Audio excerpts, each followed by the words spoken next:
He earned $600 million in 6 years, yet he filed bankruptcy in 2003. He's none other than the boxing legend, the undisputed world champion Mike Tyson. అప్పట్లో on యావరేజ్గా per ఫైట్కి $7.5 million సంపాదించేవాడు. So అంత money ఎలా కోల్పోయాడు? Addicted to spending money.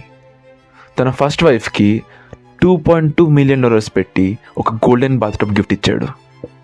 మరి bathtub gift ఇవ్వడం ఏంటి భయ్యా? ఇచ్చిన తర్వాత తను ఉందా అంటే డివోర్స్ తర్వాత ఆ బాత్టబ్తో పాటు $10 million అలా పట్టుకెళ్ళిపోయింది. మనోడు $70,000 పెట్టి 2 బెంగాల్ టైగర్స్ కొన్నాడు. ఇయర్లీ వాటి ఫుడ్ కోసం, వాటి ట్రైనింగ్ కోసం $200,000 ఖర్చు పెట్టేవాడు. మళ్ళీ సెకండ్ వైఫ్కి డివోర్స్ తర్వాత $9 million ఇచ్చాడు.